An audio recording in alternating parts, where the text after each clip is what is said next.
All right. Thank you, Shubh. And also, I would like to thank Harsh Modi ji for inviting me to do this session with YuvaLeads team. All right. So let's begin. Okay. So namaskar to all the appropriate time zones. So evenings, mornings, good morning, good evening, and we'll quickly get out of the formalities. And so please, if you have joined, please shut down your videos and also mute yourself. Otherwise, Shubh will definitely do that for us. That helps in the recording of this because this recording will also be made available. And also it helps me, I don't get much background noise. All right. So with that, I'm going to start sharing my presentation here. I will go for about 40 minutes and then we will have question answers. Please type your question as and when it comes to your mind into the chat window so that I can quickly read it. I can briefly respond to it. Keep the question crisp, very, very crisp and short, And as a guideline, I will say it helps to think of the question, that starts with what, where, why, where, how, etc. Okay, who. Also, the question to the best of your ability, try to make it meaningful. What I mean by that is, if that question is answered, or if we get an answer to that question, I may or may not know the answer, but if we as a whole, all of us, if we get the answer to that question, it should lead to the growth of knowledge. Okay, it should be meaningful. It should progress the narrative for our civilization, and not just some piece of information that you could easily find on Wikipedia or Google or things like that. Okay, so with that, let me start sharing the presentation. All right. All right. So you should be seeing my first slide there right now. It reads 24,000 plus years of Indian civilization. Now, I'm going to present the summary of my work. Thank you. Summary of my work of close to 30 years. Okay. And I'm going to do that in 40 minutes. So understand it will be a flavor.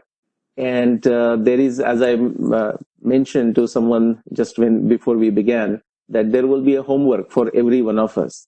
And I'm going to emphasize the role of a homework, okay? The swadhyaya and a tapasya, and also one more thing, which is a pravachan, which is to say, not only that we should study, there is absolutely no alternative to we individually, each one of us studying this in depth, okay? To the best of our ability. Every one of us has a different ability, different skill set, that's understood. But we must exercise the intellect that we have. And then there is this tapasya that we will do to understand it. And then there is a pravachana. So adhyaya pravachanecha. You will see that in the Upanishad everywhere it comes. Okay, so we have to also not leave it to a few individual researchers or few individual activists, who are doing this. Each one of us must become an activist in our small circle. That's the swadharma of Bhagavad Gita. To the best of your ability, whichever aspect that you like, whichever aspect you are good at, you may be good at speaking, you may be good at writing, you may be good at WhatsApping, whatever it is, you have to communicate. Communicate in a very systematic way. All right, so let's go with this. All right. I have to use my mouse, it seems. Okay. So typically people have the question, and it's a very relevant question. All right. So our civilization may be 5,000 years old, maybe 10,000 years old, 15,000 years old, 20,000 years old, 25,000 years old, maybe 100,000 years old. Okay. Why does it matter? Why does it matter that we need to know it? Why not focus on the future? And we should focus on the present and the future, okay? Because that's all we have. We can't do anything more even if we choose to. But there is a reason why we need to have a just understanding of our civilization. Like Satya, the truthful understanding. What is the truth? Like Sat, is, just is, what is, as opposed to what is perceived, what is speculated, what is dogmatized, what is forced upon us. And why do we need this? Because it provides the context to comprehend our past successes, but also failures. And you might have read the quote, I will not do that, but something of the effect that those who don't learn from history end up repeating it. Okay? And so there are lessons to be learned. Now that's at a very broad level, to understand, comprehend the successes and failures. Specifically, what we are looking at is to understand from our civilizational standpoint the niti dharma and a dharma buddhi. What was the moral fabric? What is the moral fabric? Which is to say, the reason we have a certain moral fabric in our civilization is because of a lot of things that happened in the past. It might have been modified, it might have changed, and so on. So what is the moral fabric, the niti dharma? And a dharma buddhi, the point of view, the certain point of view that we bring to anything that we approach, whether it's innovation, whether it is solving existing problems, whether it is dealing with the societal issues, whether it is dealing with the our basic needs. How do we deal with that? It comes from some of the evolutionary societal stuff that we have learned. Okay. Then I want to emphasize, and if you read, you will see that the non-negotiable role of tapasya that I was humorously saying, but I'm very serious about it. There is nothing that you can achieve, any one of us can achieve without tapasya. And that is such a very simple thing, really. I mean, what's great about it? Everyone seems to know this, right? Everyone's supposed to know. But it's still forgotten, So every one of us has this role. Then the conviction for the truth. And why is this important? And I'll tell you a story that happened related to this YuvaLeads program. When I put the announcement on my Facebook wall and something interesting happened. But that's not something new. That happens all the time. I'll come to that. So conviction for the truth, which is to say, as we look at our civilization, we will find some things that are absolutely phenomenal, great. There are other things that may not appear very palatable to our current understanding of it. Okay? But it's a truth, right? So we want to approach it as a truth, as is or as was. Okay? That is the definition of itihas too. Iti, ha, asa. This is how it happened. Then the freedom of thought, which is a foundation for a Sanatan Dharma, you can say, foundation for an Indian civilization, the freedom of thought.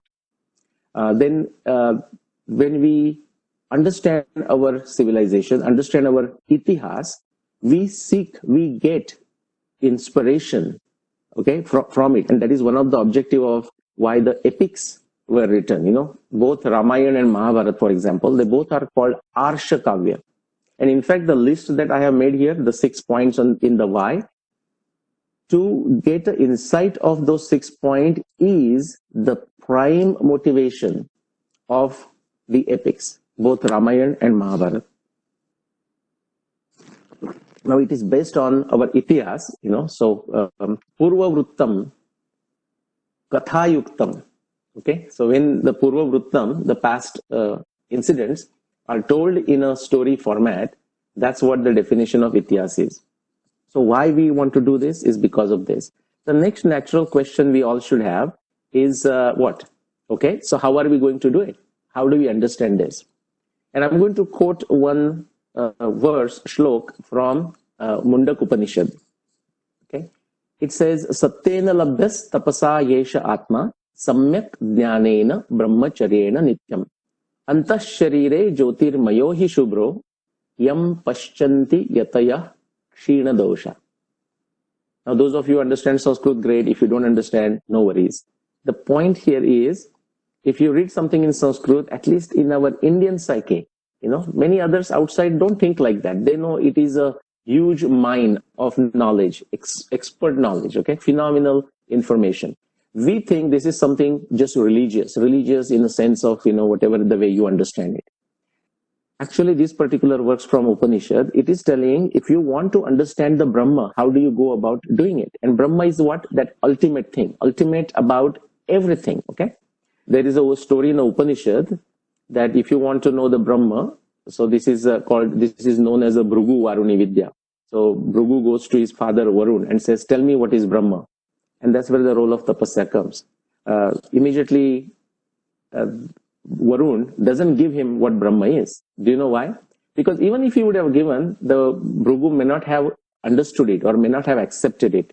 He actually sends him to go do tapasya. He said, "Go do tapasya." So then Bhrugu comes after doing a huge tapasya and he says, "This is the realization I have now, that Annam Brahmeti Vejanat. Anna is a Brahma." And he says, "Now you tell me, my father Varun, my guru, tell me what is Brahma." And he says, "Well, go back again, do the tapasya." And they go through these multiple rounds. And that's how, in an iterative fashion, Bhrugu gets the additional knowledge of a Brahma. He comes back saying, "Prano Brahmeti Vejanat." Then he's sent back again. He comes back saying, "Mano Brahmeti Vejanat, Vijnana Brahmeti Vejanat," goes in the iterative circle. Okay. We will, out of this verse, we will pull four things. That's how we get to know anything. Okay. In this case, we are talking about civilization, but any aspect of civilization, right from food production to technology to science, how to solve our current problems.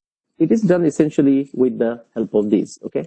So these are the 4 points from that verse that I pulled. Satyena labbhas tapasa yesha atma. To get to Atma, you need to really have that conviction for the truth that, it doesn't matter. The truth may be palatable, not palatable, but that's what I want to know. I don't want to distort it.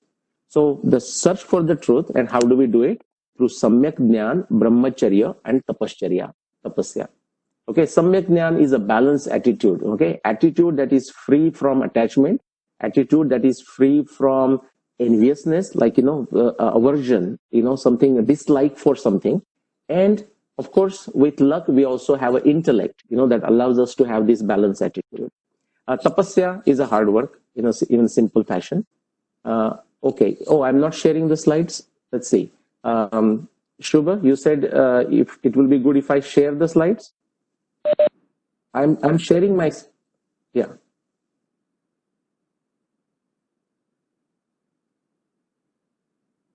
Okay, okay. All right, guys, just hang on to your questions. Yes, we will absolutely. I'll find a way to share the slides. I'll send it to Shubha, and we can find a mechanism to share these slides. Absolutely.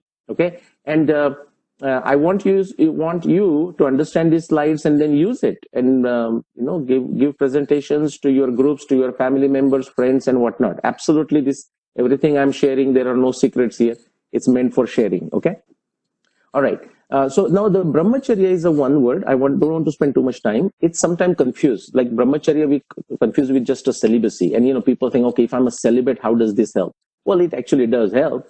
But here the brahmacharya, the word means anything, any of your behavior, your actual execution, the way you behave, the way you act, that is conducive to the understanding of the ultimate truth is brahmacharya. So in this particular case, or even in general, the brahmacharya beyond celibacy, the limited meaning, it also means study, contemplation, and thinking. Okay, that's what the brahmacharya means. And so samyak jnana, balanced attitude, hard work, and then this willingness to study, contemplate, thinking is required to achieve it. Now, what do we achieve? Okay, so there are a couple more things. How do we go about doing this? From the same Upanishad, Mundak Upanishad, I'm pulling another verse. It says, "Nacha pramadat tapaso vapyalingat." If you want to get to the truth, what you cannot do is you cannot be careless. Okay, so you cannot afford to be careless. That is pramadat, casual, careless about it. In some few minutes you will figure it out. No, it won't happen. Tapaso. You will need a lot of effort to do this. And vapalingat, meaning you need a method, you need a framework, and you need to clearly state what your framework is. That's how it is. The next line says, Etar upayer yatato yasto vidwan, meaning if you want to get to the truth, knowledge, you have to avoid these mistakes, the pramad, and not doing tapasya or not using a systematic method. Okay. And quickly, what do we get out of this? What's the outcome? At the end of the day, we should know a tangible or at least intangible outcome. What we get to know from our civilizational studies is basic needs. Let's start with the very basic, like Annam Brahmeti Vejana. That was the first realization of Bhrugu. So food production. how did, now we have a big challenge with our population. And when I say our, I don't, of course, I'm referring in the context of India, but I don't mean limited to India. Prunvanto Vishwamarya, that is the message of Rigveda, right? Civilize the whole world. Right now, as a knowledge base, we will focus on understanding the Indian civilization, but the learnings and insights apply to the whole world. There is no distinction. Even the nationalistic or some other distinctions that we find today, and that's perfectly fine, very practical. As you go back, there is no, the word us versus them even doesn't exist, right? And that should not even exist today, but it does exist for many reasons. It doesn't exist. So the lessons and insights are for the rest of the world, but we are going to learn it in the focused context of Indian civilization. So how did they do food production, for example? What are some of the changes that they made? And I'm not going to go through that, but my point is the knowing the antiquity of civilization provides the context to study all of these.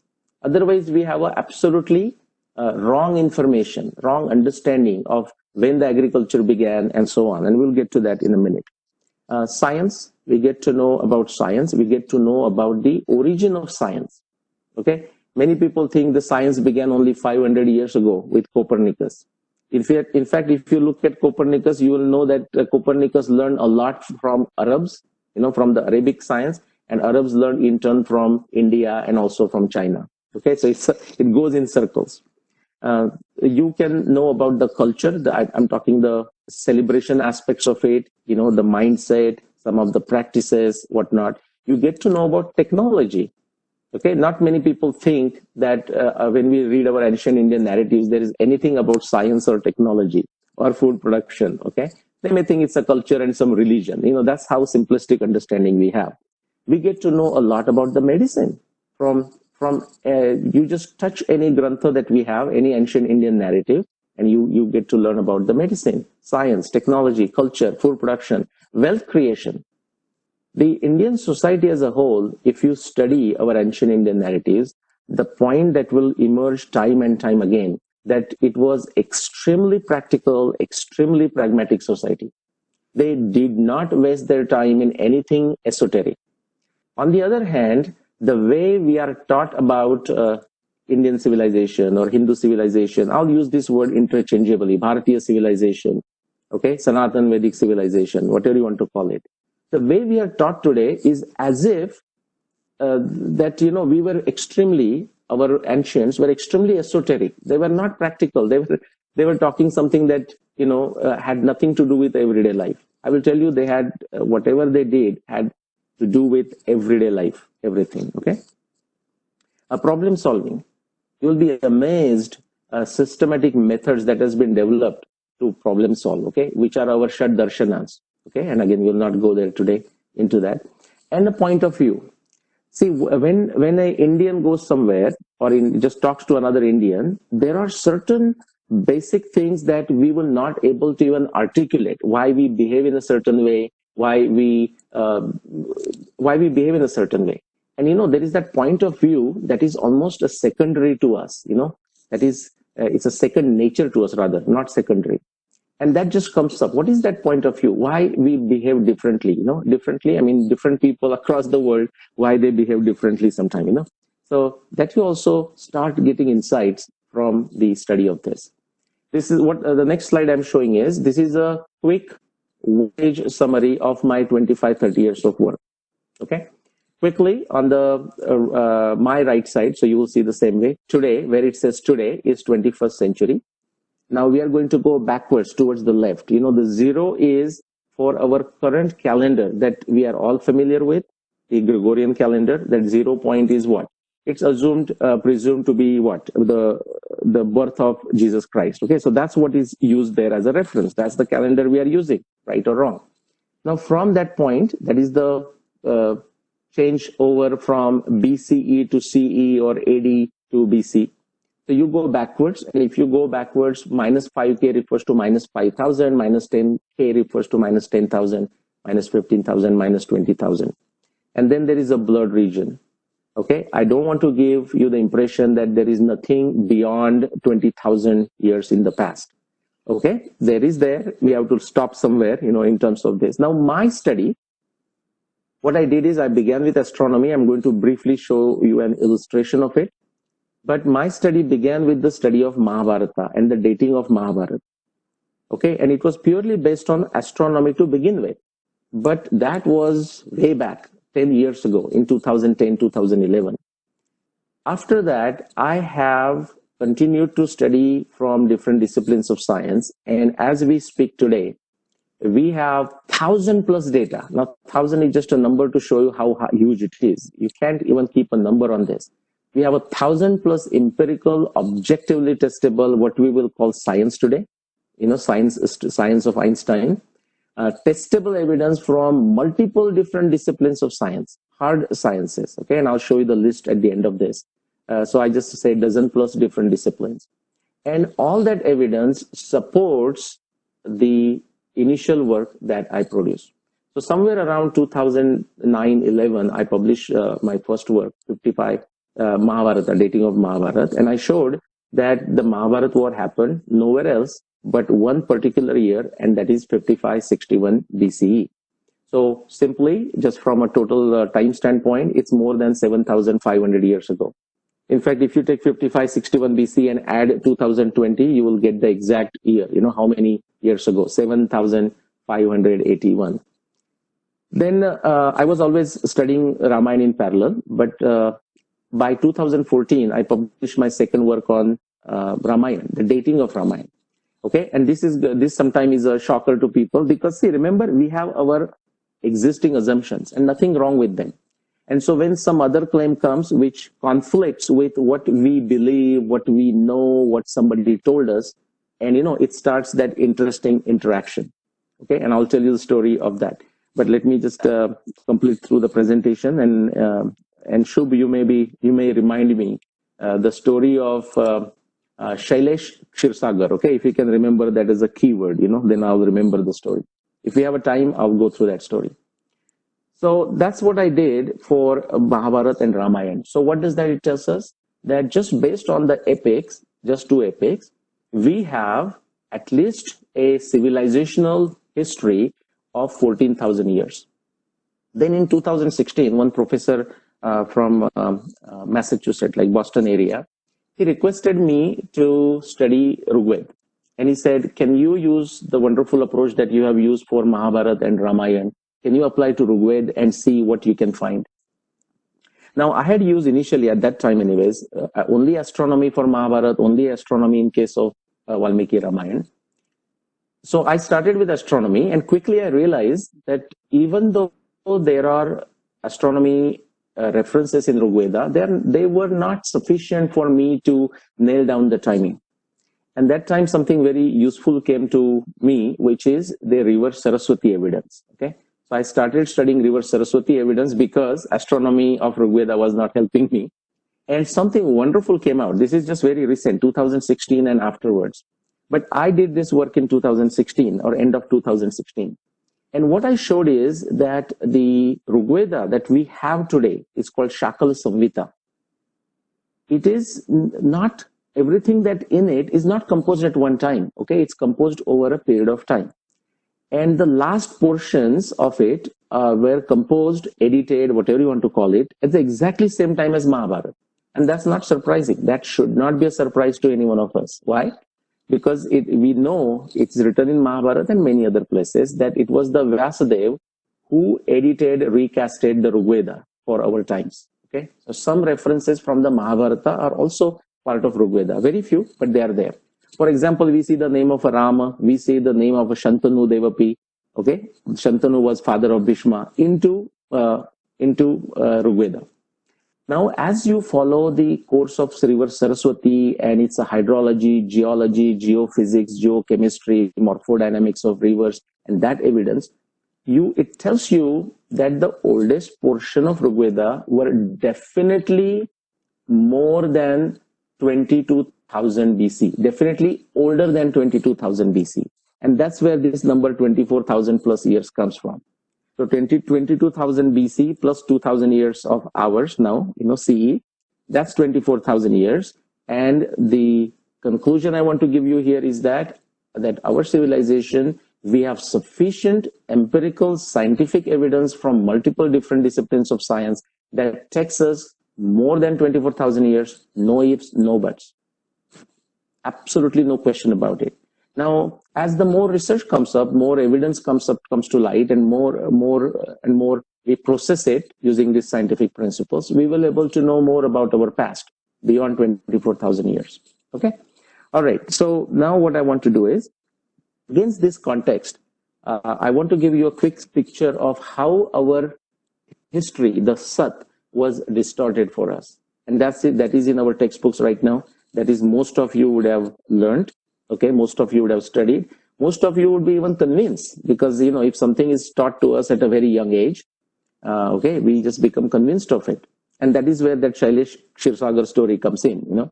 But I'll get to that if we get time. Now, against this, this is the beauty of the world civilization, or the global village that we have now.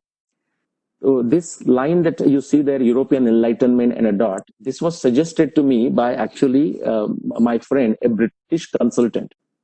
And when he read my works, and when he saw a diagram like this, he said, Nilesh, you need to put a dot there showing when did the European Enlightenment begin. The British have a great sense of humor. Okay.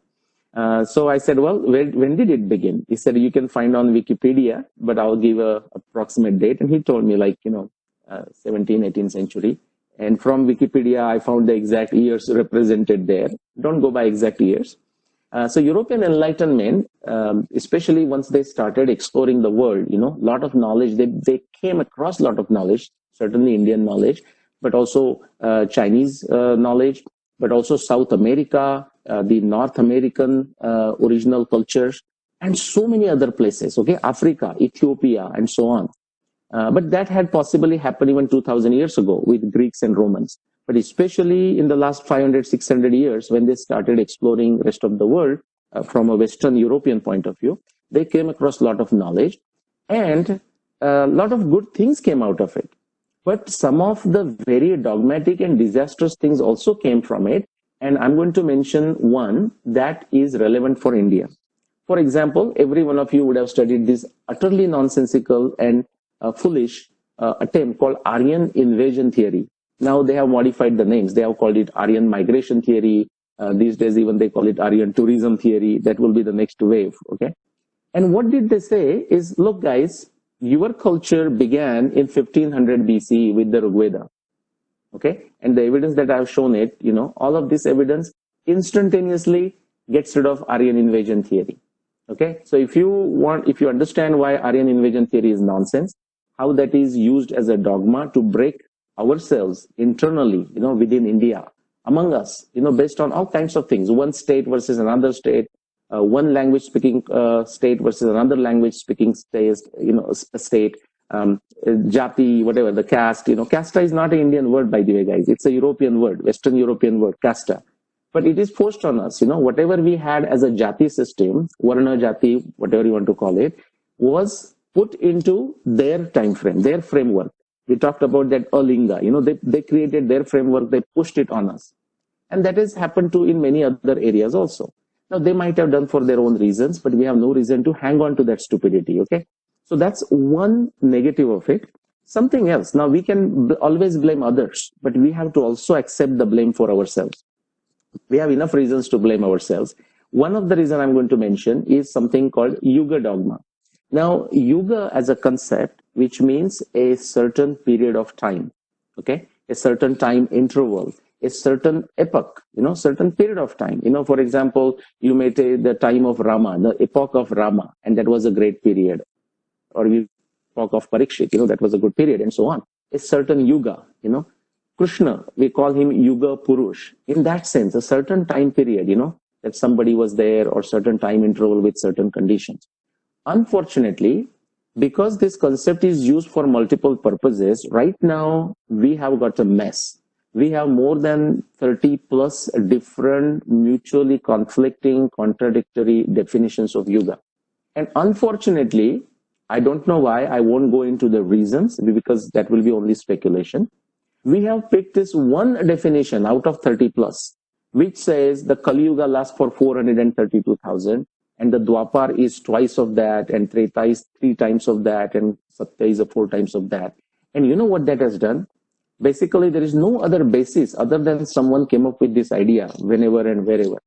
But it has actually become a big trouble to understand our true history. Now that 432,000 has a solid basis. It has a solid basis in astronomy, and I won't have a time to go through that, okay?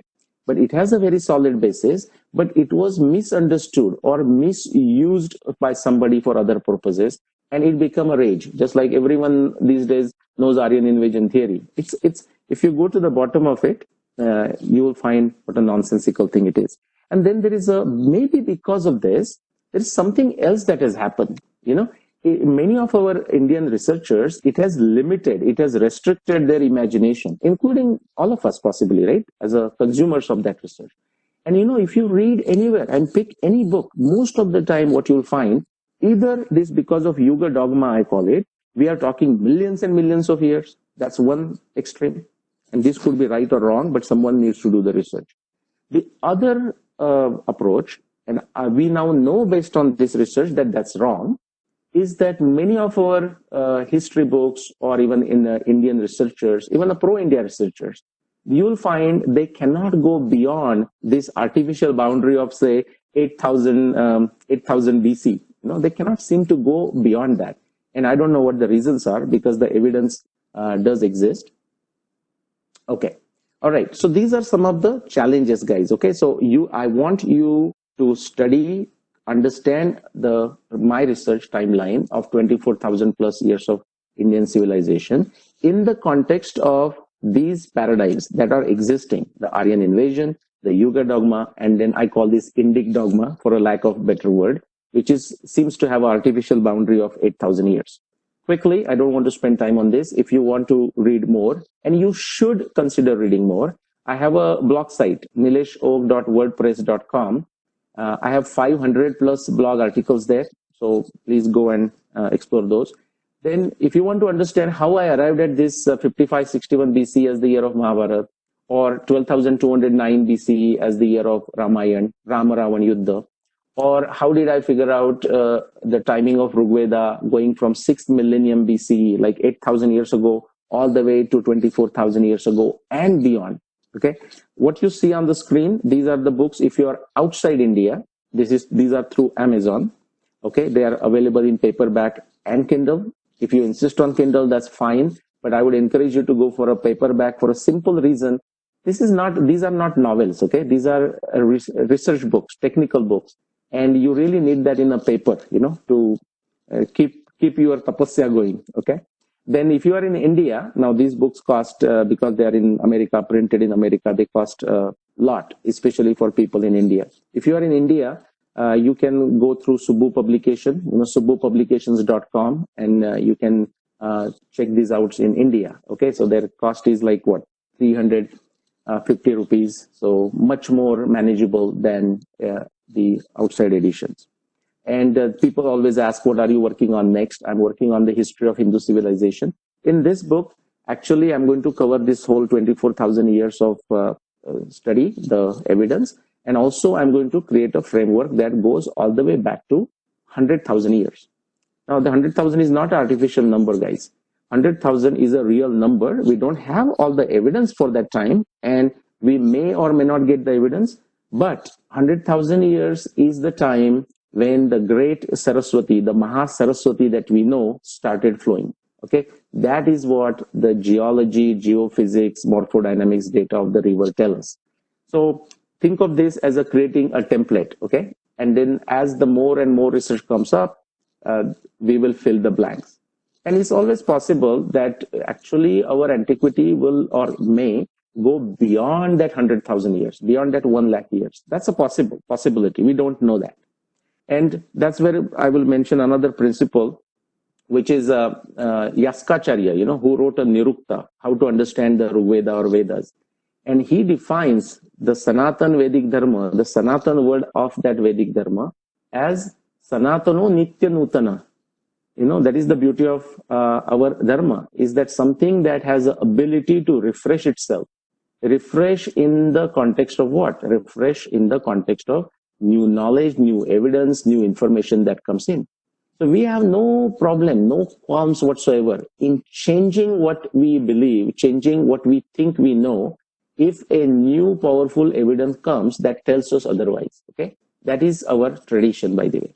What I want to do, my time is limited. I'm at 35 minutes or so right now. I want to quickly walk you through one illustration. And again, this will be very quick. How, for example, I did the dating of Mahabharata. Now, the same approach, same logic, the method-wise, it's the same logic. Evidence may change. Applies to dating Ramayana, applies to dating Rigveda. And of course, I have done this similar approach to date Bhagavad Puran, at least the update to Bhagavad Puran, Vishnu Puran, Maitrayani Upanishad, also the timing of our great sage surgeon Sushruta. Okay, and I'm working on many others. So let's just as a illustration, let me give you, how do we figure this out? So far it's just a story to you, right? I have done it, and guys, believe me or trust me. The three points that we use is scientific acumen or Vijnana Buddhi, technical ingenuity or Tantra Yukti, and logical reasoning is Tarka Shastra or Nyaya. Okay. So solving problems and evaluating any truth claims, this is the same framework, that linga, that we talked about, a framework, a method. Now what you see here is a triangle. The three corners are Vijnana Buddhi, scientific acumen, Tantra Yukti is technical, technological ingenuity, Tarka Shastra is logical reasoning. This is a name given by me called Ashtakarana Kshipti. Inside the triangle, what you see, the 5 elements of what we call the logic of scientific method. It's the same scientific method that Newton used, Kepler used, Galileo used, Einstein used. Okay, any branch of science, doesn't matter. Okay, you will see these 5 things must be satisfied. They must be used. Even if one is blank, we have got a problem. Someone is not doing something right. And it's very important to understand about science, which is this. By the way, don't think science is belongs to somebody else. There is another talk I gave, and Professor C.K. Raju, if you listen to, is science Western in origin. And you will find definitely in last 500 years, we must admit, for whatever reasons, but once the European Renaissance began there was a lot of progress that happened in the Western world in last 500 years. Okay, so that's why we think science is like Western European. You here, look at the words there, guys. Okay, so Prameya, Shabda, Upaman, Anuman, Pratyaksha. If you go to Patanjali Yoga Sutra, now many people think Patanjali Yoga Sutra means just close your eyes and take a deep breath. Well, that is true, but there is more to it. For example, Patanjali will describe this, Pratyaksha, Anumana, Agama, Pramanani. That is, he is describing that whole scientific method. And he goes through the other ones. I will encourage you to watch my other YouTube videos for details. And this one, the one I'm showing you, is from Sage Gautama's Yoga Darshan, Sage Gautama's Nyaya Darshan, where he says Pratyaksha, Anumana, Upamana, Shabda, Pramanani. So that method is there. And what is that method? We want to know the truth, Sat, we know that. But whether we will exactly know the truth or not is not up to us, okay? Because we are limited by our senses, our intellect, our ability, and so on. So then our goal is to at least get to the best approximation to the truth. And the tricky part of this is, suppose by chance, by coincidence, by luck, even if we have approached the truth, we will never know that we have approached the truth, okay? And so scientifically speaking then, what it comes down to, everything, no exception, guys, okay? From Einstein to Darwin to wherever you want to go. What we essentially then have is a more likely versus a less likely scenario. And we are looking for a scenario that's more likely and then improve further from that. Okay, so I will go quickly through this. If it's a revolutionary theory that has been made, and I consider my work to be revolutionary on both Mahabharata, Ramayana, but also Rigveda. And I would encourage you to read it and critique it brutally. I would love to hear that, saying, Nilesh, what were you thinking? Why do you think it's revolutionary? It's not revolutionary, and here is why. I would love to hear that. A revolutionary theory solves the problems that are not solved by other theories, other people. They preserve the revolutionary theories, they preserve the successes of the past theories, but most important, they also make new predictions, okay, not made by previous theories. And some of these predictions, by luck, actually, they come out to be true. And that's like a wow moment. Okay. And they also lead to higher problems of greater complexity. Now, I'm happy to say, humbly but pleasantly happy to say this, that all of these apply to all of my discoveries of last 25 years. Okay, Ramayana, Mahabharata, Rigveda, but also Shushruta and everything else. Let me quickly walk you through. I'll skip this slide just for the sake of timing. Okay, we'll come back to that in a question answer. So the dating of the Mahabharata war, I began with this theory. There was a one specific problem that no other Mahabharata research could solve for last 500, 600 years. I started with that problem. To solve that problem, my theory was all astronomy observations of the Mahabharata text are factual, meaning actual visual observations of the sky of Mahabharata times. Then I started reading Mahabharata, read it 30 plus times, extracted every time I found something that was astronomy in nature. I found more than 300 plus specific observations. Then objectively, I tested them. What does that objectively mean? If you follow that description, if you follow that translation, if you go to astronomy software, if you are an expert mathematician and astronomer, you do the calculations, you should able to see what I am describing. Okay, that's objective testing, objectively testable. Then you have to bring that all information together in a logical fashion to conclude. And in the process, you use some background knowledge. These are the 5 elements of scientific method. And what did it show? Okay, so what I just told you is, I'm just doing a summary. Now, because Mahabharata is a kavya, Shubha, let me ask you, is it okay if I go 10 more minutes? Okay, so because Mahabharata is a kavya, the evidence that comes to us is also in a kavya form. Okay, whether it's astronomy, whether it is about the river, whether it is about the weather, it doesn't matter. Whether it is about the description of personalities, it's all in the kavya form. So all the astronomy references that you find, they come to us in the form of nimitta, like signs, just like, when somebody is living, Krishna is living on a peace mission, and they will describe some of the scenario of that time. When the war is beginning, they will describe what they could see in the sky of that time. When Karna falls on the 17th day, they will describe what could be seen in the sky of that day, and so on. Okay, all the 18 days of the war, they are describing the moon phases and moon positions and whatnot. But it comes to us in the form of nimitta, like a signs, or it comes to us in the form of a upaman. For example, 2 warriors fighting in the Mahabharata war, they will say they looked like Venus and Mars fighting in the sky. Okay, and alankar, a poetic embellishments. Now, what you do as a part of a scientific acumen, Vijnana Buddhi, is, every one of us does that. Even cooking, we do that, right? So once we know what we are going to cook, or once we know what problem we want to solve, once we know what evidence we have to go through a classification. There are 11 elements of scientific acumen. Okay, so there is a classification, which is Vargikaran. Okay, then there is an anukram. You have to arrange it in a sequence. Sometimes you have to group it. The sahacharya. That is how you test. You test a group of data and so on. I'll go fast through this. So here, what I could classify them meaningfully into these 2 categories. The first one, it says, now don't worry about the technical jargon of astronomy, but simple language, it says effects due to precession, which means this evidence that you see in the blue, when tested, it allows you to know the approximate time interval within which you should search for the year of Mahabharata war. For example, you would agree that none of us will search for the year of Mahabharata war in last 2000 years or last 500 years. We know that, right? It's the same thing. But what evidence from the Mahabharata text itself we can use that tells us, do not search after this date, do not search before this date, okay? That kind of information comes from this evidence. And although I listed 3, understand it's not 3. It's close to 50 plus different pieces of evidence. Now, the second set, the second classification, this is known as the effect due to near Earth phenomenon. This is something that happens frequently, like a tithi.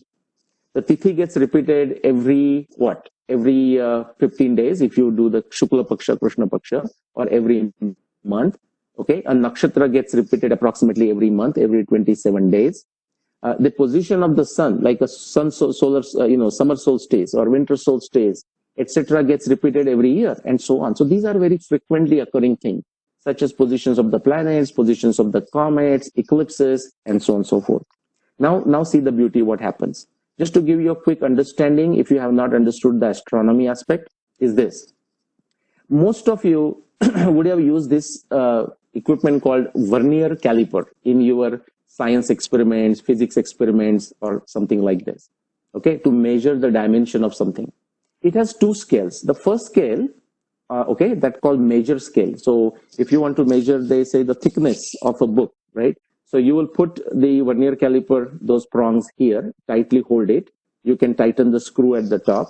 You will take two readings. The first reading, I don't know if you can see my mouse. The first reading, you will take it on the main scale. That's an approximate reading. You want to make sure that you are approximately right to begin with. And then you go to the secondary scale. You take a finer reading. You see which line matches with which one. Then there are some calculations. You take that number, you add it to the approximate reading. And now you get a precisely correct reading, okay, based on the vernier caliper standard. Now, the point I want to make is this. If you do not measure your object, do not hold the object properly in the vernier caliper, so that you don't know that the measurement is approximately correct, it's approximate, but if it's not correct, it does not matter how accurately you try to look at this secondary evidence, the evidence due in the yellow due to near Earth phenomenon. Yes, it will give you a precise year, a precise number, but you can be assured it's going to be precise and wrong, okay, based on just this reading. Okay. That's what has happened to many Mahabharata researchers, and that's why I mentioned this. Quick summary, we are going to begin with our time, which is 21st century, and now we are going to go backwards. There was this observation called Arundhati Vasishtha. Most of you would know Arundhati and Vasishtha, okay? The great Sati Arundhati, her husband, great sage Vasishtha. And understand there were many Vasishthas, by the way. And our Indian tradition, what do? It is well known that these great personalities, we name the stars after them. So in this case, this reference from Mahabharata is referring to star Arundhati and star Vasishtha. Just like there is a star Agastya. Agastya Rishi was also there on the ground, but he was so great, we named a star after Agastya. Or King Trishanku. There is a Trishanku star in the sky, but king was there in Rama's dynasty before Rama. Okay. So there was a reference here, and what the Vyasa said in the Mahabharata is that at the time of the war, Arundhati is walking ahead of Vasishtha. Now, why this is a big deal? This is a big deal because in our times, it is the other way. Vasishtha is walking ahead of Arundhati, if you see in the night sky, and if you understand astronomy. Now, that was the situation if you go back 1,000 years, 2,000, 3,000, 4,000, 5,000, 6,000 years. Vasishtha is walking ahead of Arundhati. But Vyasa is saying at the time of Mahabharata war, Arundhati is walking ahead of Vasishtha. And that was the problem where I began. And you know what I thought? I thought I'm going to solve this problem in like a weekend, over a weekend. I said, I know Arundhati, I know Vasishtha. Those are the two stars in the Saptarshi, that we see in the sky, the big bear, okay, or panhandle. Then you know what? I was very naive. It took me 15 years, from 1995 to 2009, to solve this one problem, this one observation, 2 lines of Mahabharata text. But the outcome, remember we talked about why, how, and what. What is that outcome? The outcome was phenomenal, and I'm presenting that to you here. What that demystifying of Arundhati Vasishtha observation by using astronomy, I could show that observation of Arundhati walking ahead of Vasishtha could be only seen between these 2 years, 11,091 BC and afterwards, and only up to 4508 BCE. Okay, I use the Tantra Yukti to explore this. Okay, now comes the Tarka Shastra. So Vyasa is saying Arundhati is walking ahead of Vasishtha at the time of Mahabharata war. Arundhati can be seen from the earth walking ahead of Vasishtha only during these years. If you combine this in a logical fashion, what it tells you is that if that statement is true, and if our astronomy of Einstein and Newton is correct, or our Surya Siddhanta astronomy is correct, then the Mahabharata war must have happened between these 2 dates. But that is just based on one of the 300 plus astronomy observation. Okay. So I'll go fast through this. There was another individual, Siddhartha Chabra wonderful individual. He wanted to test if what I'm saying is correct. He did that just last year. He used the latest astronomy data from Hubble telescopes, whatnot, and actually he came up with even a tighter interval. And that's a good thing, because I'll give you the reference here. 5561 is my year of Mahabharata war. By the way, it was also proposed from a totally different standpoint, different evidence track line by Dr. P.V. Vartak more than 50 years ago. Okay, but totally different way, and we don't have a time to go into that. Let me walk you through. There is a Bhishma Nirvana evidence, huge evidence. Again, this is from the blue, so you cannot just play around with it and move it. It essentially says in a simple language that Bhishma was on the bed of arrows from the 10th day of the war when he fell down, at least for 92 days to the day of winter solstice. And when you use this information, this is a lot of evidence, guys, this is your tapasya, this is your homework. If you, you will agree with this, but you know what, another Mahabharata researcher will come and say this is not correct. Then your tapasya comes in picture, your homework comes in picture. What you need to do is take these references below, or read my Bhishma Nirvana book. These references are from that book and from Mahabharata, and convince yourself that this is correct. Okay? Because some other person comes and tells you something, you shouldn't suddenly say, now what do I do? This person also looks good, that person also looks good. No, you have to do your tapasya. Okay? When you take that evidence, this does something wonderful. Okay? It gives you even a further narrow interval of 7,000 to 4,700. I'll go fast. When you combine that, this is called Sahacharya. When you combine the evidence of Bhishma Nirvana with phases and position evidence of the moon through the 18 days of the war, these are the references, you can check those. It gives us further narrow interval, okay, on and on. I'm going to go fast. It gives you a very tight interval of 1600 years, from 5125 BC to 6722 BCE, which is where the Mahabharata war would have happened. Now remember, we used so far maybe around 100 pieces of evidence out of 300. There is 200 left there. And when that is used, it takes us to that 5561 BCE. Okay, because of timing, I'm going to go fast through this. Quickly, the understanding the evidence of Mahabharata is like a puzzle, is like solving a puzzle. Now, suppose if I ask you, these are 20 segments, and that creates 7 squares of the same size.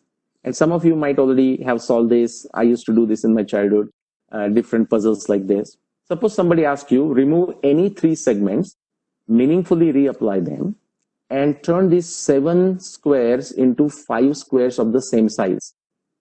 Some of you would, those puzzle whiz, they will say, yeah, I know how to do it, and you may do it. Others will say, that's impossible, are you kidding? And so on. The point I want to mention is, I'll just give you the quick answer here. So if you remove these 3, you will get a structure like this. Now you have to reapply those 3. So 1 here, 2 here, 3 here, and now you got 5 squares of the same size with with every segment used meaningfully. Now, why do I tell you this story? Because the evidence that comes to us from Ramayana, Mahabharata, and even Rigveda is of this form. But let's talk of Mahabharata for a minute. When Mahabharata war took place, Vyasa told Dhritarashtra that don't worry, this is a Kala Mahima, many of you will perish, but I am going to preserve this itihas for posterity, for all of us. Okay, and that's how the itihas comes to us. Now, after about 18 years, Mahabharata tells us that Vyasa sat down to write the Mahabharata. Now, he needed an expert typist. You know that story. So he invited someone, and Bhagwan Ganesh came. But Ganesh didn't come just unconditional. He said, I'm going to put you a condition. The condition is that when you start telling, you would not stop. Okay, I don't want to be idle. I want to be busy at my typewriter. And what did Vyasa do? Vyasadeva put a counter condition. He said, well, I agree with your condition, but here is my counter condition. You will not type anything. You will not write anything until and unless you understand what I am saying. And thus, it took around 3 years, the Mahabharata text tells us, and the Mahabharata of 100,000 verses was ready. How was this Grantha? This is the description from the Mahabharata itself. It says, Grantham Granthi Tada Chakre Munir Gudam Kutuhalat. It is full of curiosities, Kutuhalat. It is full of mysteries, Gudam. And this Grantha has Granthi, has a twist. Okay? And we have to solve this as a puzzle. Okay? Now, just to give you a flavor of it, I'll go very fast through this. I'm going to only present the the planetary evidence. It's so rich. Okay, we did not discuss planetary evidence until now. Just going to show you. This is Saturn here.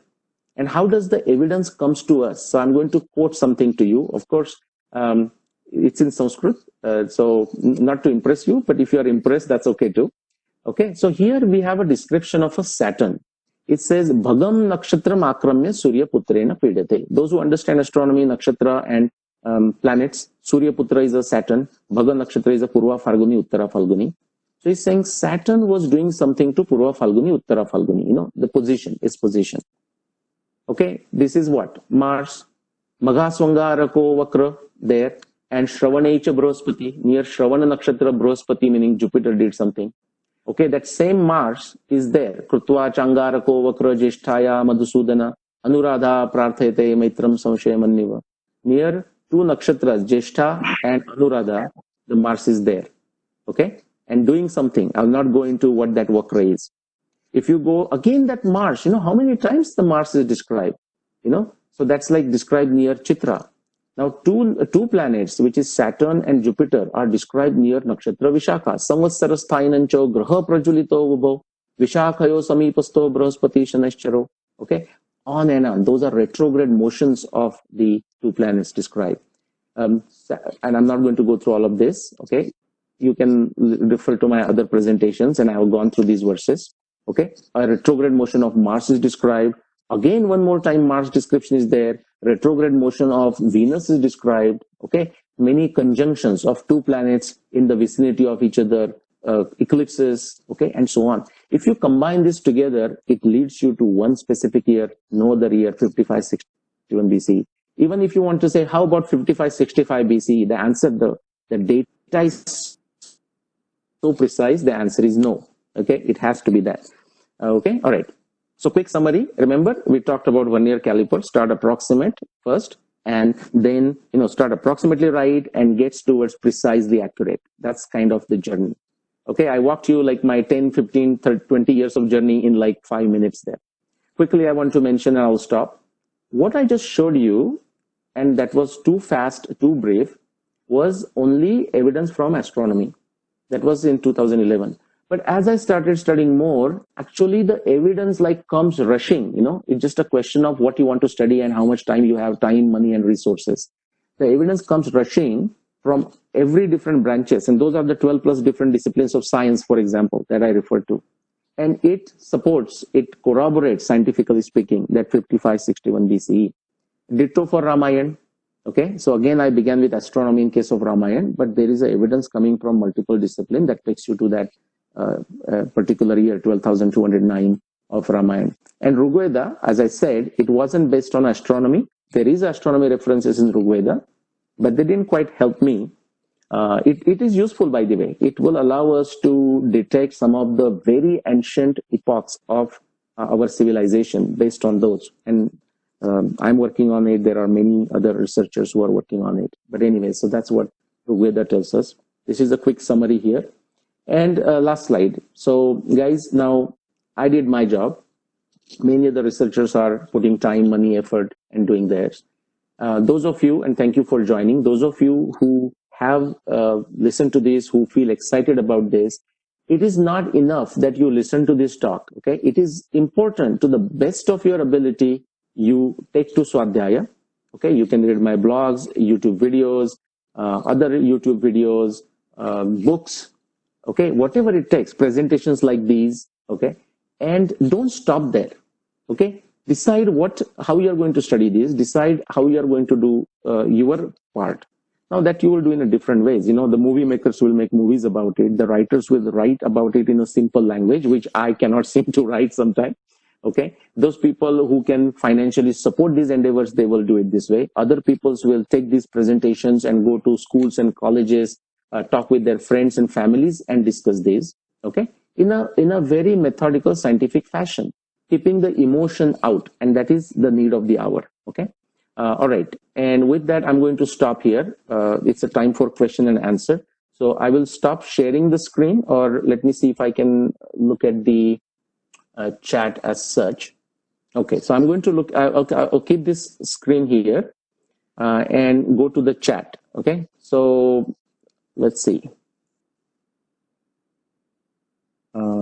Okay, sir. We'll be starting. Okay. All right. If you have not typed a question, and if you have a question, it's a time to do it now. Okay, I'm going down the list of a chat. Okay, so this is coming from Shantanu Ghoshji. Welcome, Shantanuji. I have a newbie question. Well, it cannot be a newbie question. I know Shantanu, by the way, for a while. The point you are making, okay, the point you are making is that we need to understand the antiquity of Hindu civilization, and you are talking about evidence-based study. That is correct. That is the search for pramana. Very true. What is the prameya? What is the prameya? What is to be proved? Very good. Okay. So prameya is understood in a few different ways. Prameya means what you want to know about, which is the whole world, So all the physical aspects, like Prithvi, Vayu, Akash, that's also called prameya.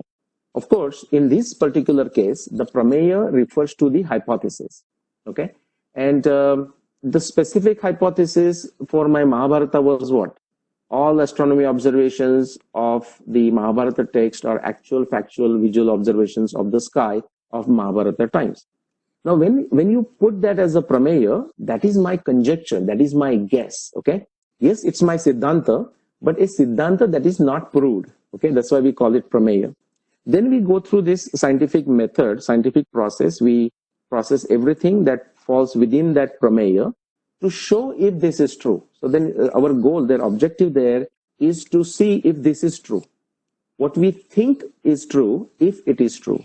And if that is the case, then of course we feel confident about our conclusion, like in this case, 5561 BCE. Okay. So that's a very specific to that prameya of the dating of Mahabharata. And the bigger one I gave you, right? Why do we want to know? To know the context, the context of science, technology, culture, civilization, and so on. Okay, let me go down. Okay, maybe Shantanuji, you ended up typing like 3 times that question, it seems.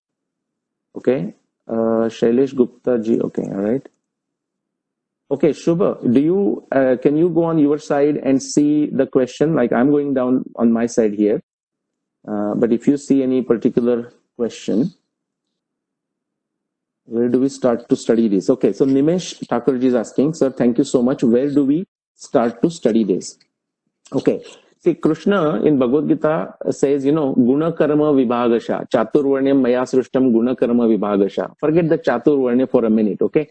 But whatever we do, Chaturvarnya is a very natural system, It's not like what we are got stuck with Brahman, Kshatriya, Vaishya, Shudra as a jati. No, it's a very natural system. See, right now, when we all are doing this study, we are all Brahman, so to say, Then if we go to work, and whatever work, the technical work that we are doing, then we are a Shudra. I'm an engineer, I'm a chemical engineer, couple of degrees. I'm a Shudra when I'm doing my chemical engineering task, so to say. This is Guna Karma. To answer your question, Nimesh Ji, is where do you study? You study to decide that you have to decide Guna and Karma, okay? What fascinates you? Where you find in your zone, that's something you enjoy.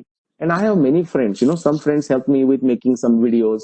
Other friends help me create some application on the computer because that's what they are good at, And I'm not talking about they helping me. They do it in their own ways like that. Some people create a short movie clip, explaining some aspect. Some other people write small articles. Other people give presentations. Other people just study and discuss with their family. Many mothers, they study this and they teach it to their children. They spend time teaching with the children, teaching to their children. Okay. Some people get this by heart, some of the verses and whatnot. So you can start anywhere. Okay. You can start with Bhagavad Gita. You can start with Nyaya Darshana. It depends on where you are today and, what is easily digestible to you. Okay. So for example, some people who are very happy first listening to YouTube videos of mine, but also many others like Raju Malhotra, Professor C.K. Raju, and so on. Okay. Others start with my books. They love that because they love reading. So there is no one answer to it, but start something small. Have this prayojan, like, hey, I am going to definitely achieve this by this time. One suggestion I will definitely tell you where not to start. Okay, definitely don't start with saying, oh, now to figure this out, I need to learn Sanskrit. Now, I'm not disagreeing with you about learning Sanskrit, but that is not the starting point. That is, in my mind, this is just my 2 cents. It is not a starting point. It is not step one. It is not step two. It is not step three. It is not step four. It is not even step 10. And some of you may find this surprising. But you know what? The most important thing is to find what excites you. Some problem of our civilization that is not been solved. And you say, what if I can figure this out? Now, keep in mind that there is no guarantee of success, which means that's why you need this tapasya and that's why you need this excitement. Now, what is it that kept me going from 1995 to 2009 on this one single verse? That's when the Shraddha comes in picture. Okay, Shraddha, Andhashraddha, no difference. It is just your conviction. Okay, that my conviction was, why would Vyasa write something that is so simple otherwise in the sky, Arundhati Vasishta, and why would he write something that's next to impossible? There has to be some reason. So that Shraddha in the words of Vyasa is kept me going. But that Shraddha is not to be confused in the sense of because you read something and because you have a Shraddha in that grantha or on that person, you immediately start accepting this to be true. In a Bharatiya tradition, the biggest focus is on the pratyaksha. Many people don't understand that. They will say, no, pratyaksha is a Western concept, or pratyaksha is only in science and science is limited. No, nonsense. Pratyaksha is the most prominent pramana in Bharatiya Shastra. All sages, they will refer to that. They talk of a Shabda going beyond Pratyaksha when there is no way whatsoever to understand Pratyaksha. Okay, I digress, but Nimeshji, the point I want to mention is find out what fascinates you, what gets you excited, something that you will do anyway, even if there is no reward at the end of it. You know, depending on that guna karma, decide what you want to start studying. Okay. Bhagavad Gita is a good place to start. Mahabharata is a good place to start. Ramayana is a good place to start. Definitely, Rigveda I would not say is the first place to start. Okay, it's difficult to study, but definitely Ramayana, Mahabharata with some translation, Bhagavad Gita with a translation. Start somewhere, guys. Okay, that's most important. Okay, let's see. Okay, Alpha. Nilesh ji, I have your Patreon link on all my social media accounts, and I invite everyone to your talks. Okay, thank you. You're doing great stuff.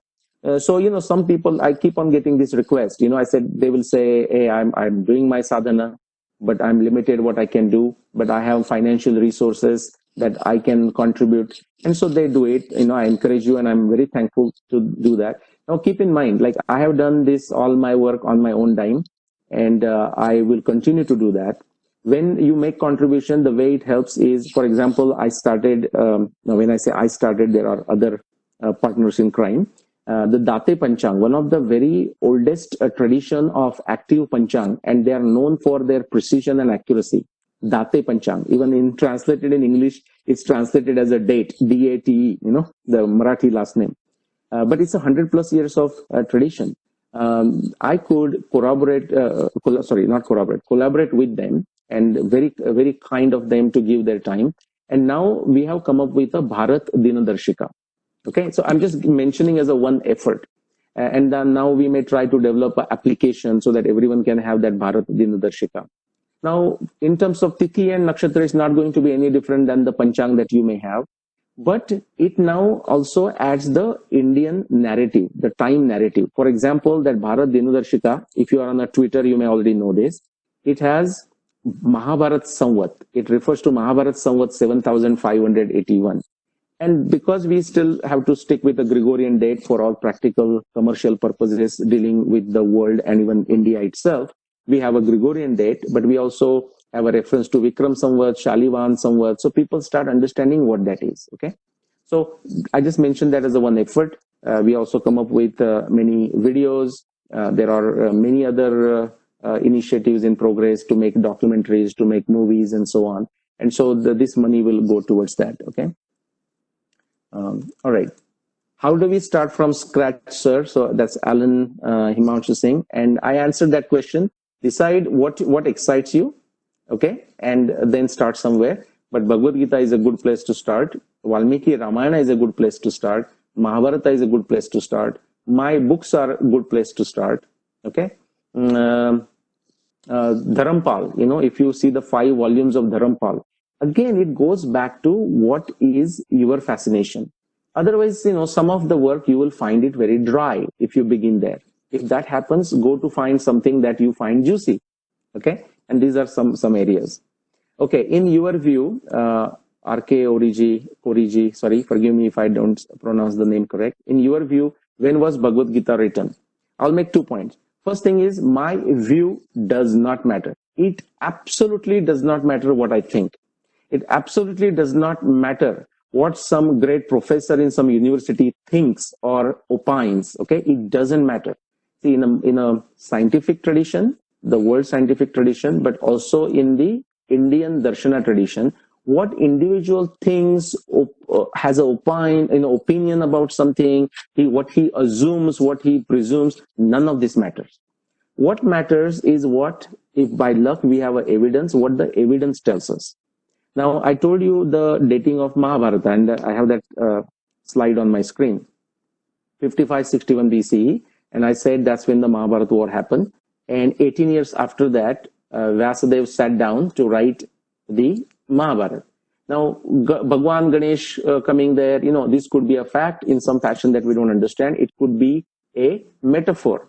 And remember, Grantham Granthi Tada Chakre Munir Gudam Kutuhala. There are these curiosities, there are these mysteries, there are these twists. So don't necessarily try to understand everything in a literal sense, like which Ganesh was this, did he have the elephant trunk that time, we don't know the answer. If you know the answer, tell it.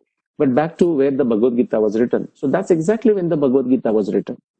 So it happened in 5561 BC, that conversation, and all that itihas, Vyasadeva is putting in a poetic form so that it gets preserved, easy to remember, easy to recite. And so that was done approximately 16 to 18 years after the Mahabharata war. It took 3 years. So that's when Bhagavad Gita was written.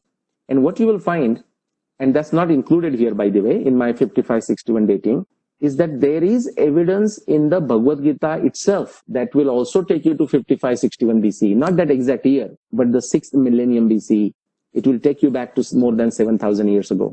If you read Vishnu Sahasranam from Mahabharata, if you read Shiva Sahasranam from the Mahabharata, it will also take you to 6th millennium BCE, that same time. Okay, so Bhagavad Gita also has evidence impregnated, okay, by Vyasadeva. Maybe deliberate, maybe coincidental, but it is there. For example, Masanam Margashirshoyam, Rutunam Kusumakara. Okay, and then there are many, many clues. In fact, the Vibhuti Yoga of Bhagavad Gita starts telling you about the antiquity of Kapila. The antiquity of sage Sushruta, the surgeon, I determine, is also with the help of other evidence from Sushrut Samhita, Garuda Puran and whatnot, but also from the Mahabharata. Sushruta is mentioned in the Mahabharata. And after that, there are many other generations of Sushruta are mentioned in Mahabharata. What does that tell you? That the sage Sushruta, of that surgeon Sushruta, was long before Mahabharata. So if Mahabharata is in 5561 BC, sage Sushruta is long before Mahabharata. We don't know how far back. Okay, we don't have sufficient evidence. Okay, let's go further. And all right, let's see. In consensus appears to be around beginning of current era. Yeah, sorry, R. Koriji, I did not read the next question. The consensus appears to be around beginning of current era. And I'm glad I mentioned that. See, my view, similarly, the view of the consensus doesn't matter. What I mean by that is, this is not a voting process. ये कोई election की बात नहीं है. This is not about voting. In fact, Gandhiji has said, many others have said, right? The truth, the whole rest of the world could be against you. But truth is what it is, right? Similarly, it is the evidence that should guide us. That is our parampara, that is our parampara of Shaddarshanas, okay? Especially to deal with the history, the things like Itihasa or Ayurveda and like Sushruta, dating and whatnot. It is the Vaisheshika, the combination of a Vaisheshika darshan, that's where the evidence comes from.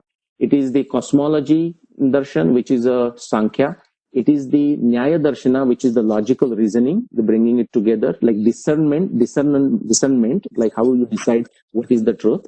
And also to some extent, Yoga Darshana. these darshanas come together to guide us. So consensus appears to be around the beginning of current era.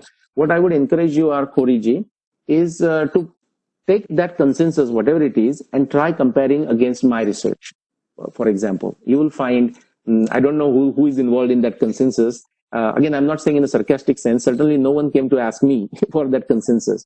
But remember, I gave you three paradigms: the Aryan invasion nonsense, then there is that Yuga dogma, and also most of our Indic researchers, even pro-Indic researchers, for whatever unfortunate reason, whatever reasons, and you have to ask them, it is a good question for them. But they appears to be stuck around 8000 BC, and some of them are getting out of it, but it is a slow process. Okay, so consensus of who? I mean, I would love to hear that, but I'm asking that now. I'm saying this in a bit of sarcastic sense, which is to say, I come across this all the time, but I don't find these people who have made this consensus. And then you have to ask them, how did they decide this? We cannot sit around a fire and say, yeah, मुझे ऐसा लग रहा है, मुझे भी ऐसा लग रहा है, मुझे आपको क्या लग रहा है, अच्छा, that can be done. That can be done to decide which restaurant you want to go to have a coffee or a meal, or a dinner. This doesn't work in science. The consensus has no meaning. It is the evidence and the objective testing and the scientific process which is done repeatedly that actually takes you to the consensus. Okay. For example, take Newton. It took 150 plus years after Newton before the Newton's theory was completely accepted. Okay. So it's a long process sometimes because of and Nyaya Darshana says that because of our dislike for something, because of our attachment to something, and because of our lack of intellect. The Nyaya Darshana uses the word stupidity, the Vatsayan. Okay. It is said to be based on style of grammar. Let's see. Okay. It is based on style of grammar and composition. Okay. So, I mean, just you can be assured this, who are Khoriji, you can be assured if I'm working in Mahabharata, then I have done my research. I'm doing this for 30 years. I'm very much aware of this. I can tell you the name, G.S. Khair, Gosri Khair from Pune. He even come up with a theory that there are 3 parts to Bhagavad Gita and so on and so forth.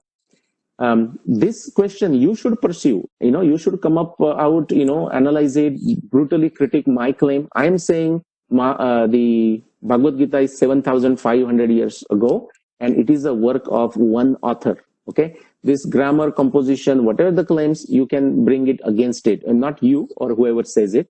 And we can have an open debate if that's what you like. I mean, you like, or whoever person feels very strongly about it. We can have an open debate on camera, uncut, unedited, and that is our again Vada tradition. That's how we make progress. Okay. So don't go by opinions. Opinions has a zero value. I'll tell you where the opinion has a value. Opinion has a value in setting the prameya, setting the hypothesis. Hypothesis. After that, it is the evidence, the scientific process, the objective testing, the logical reasoning is what is going to decide the fate of that hypothesis. So what you are saying, the consensus doesn't matter thousands of people. It is a hypothesis. The onus is on them to prove through the grammar and composition, just like the onus is on me to show that it is from 7,500 years ago. All right, let's go to the next one. All right, in terms of timing, I have no time restriction, but right now we are at 1 hour, 20 minutes. I will go for, Shubh, if you are okay, I'll go for 15 minutes more. I can go longer too. Okay, that's fine, Shubha? Okay, all right. Okay.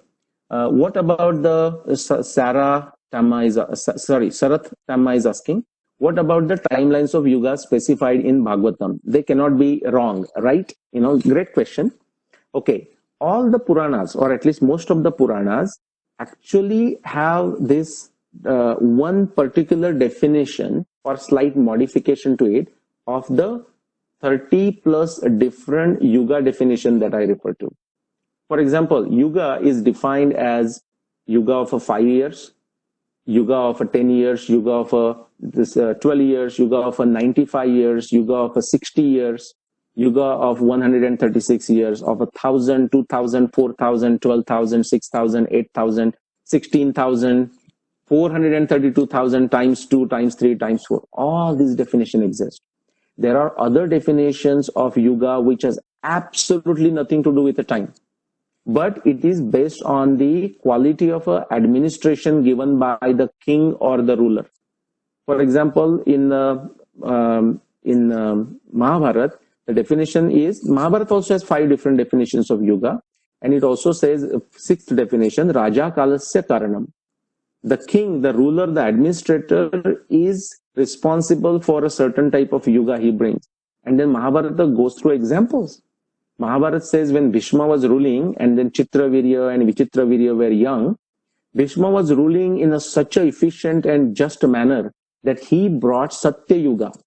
Now, we hear in the Mahabharata that Mahabharata war took place at the end of Dwapar Yuga, at the border between Kali Yuga and Dwapar Yuga and so on. But the description of Mahabharata says he brought Satya Yuga.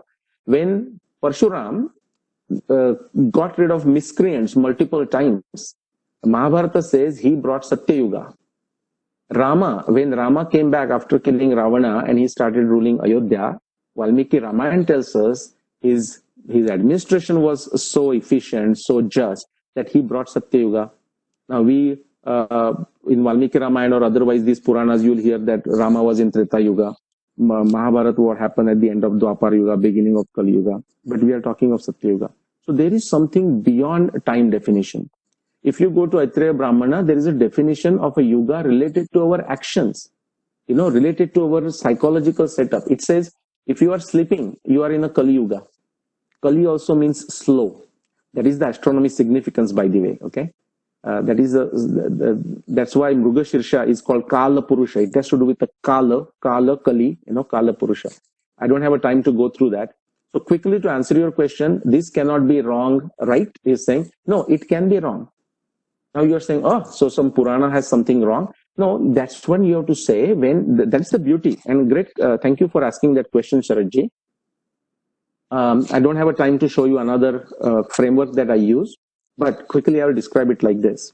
If there are any Jain experts, and of course it's a Hindu logic, but Jain, Hindu, that's all Buddhism, they're all different aspects of it. Chatushkoti logic. When you look at something, it can be split into 4 possibilities. It can be true and false. It can be neither true nor false.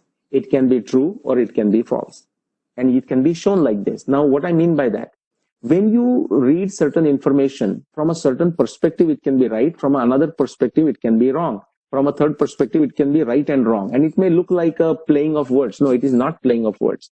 This logic is very perfectly used in modern science. Okay, and used in many things. And if I watch my other YouTube videos and you will see it. But quickly to answer your question, see the beauty. In Valmiki Ramayana, if you look at the evidence, just for one specific aspect, like what was the age of Rama and Sita? So just focus on the Rama for a minute. How old was Ram, Bhagwan Ram, when he left for Vanvas? In that same Valmiki Ramayana, if you go through the detailed evidence, you will come up with 2 prameya, 2 hypotheses. One set of evidence will lead you to the conclusion that he was 17, 18 year old.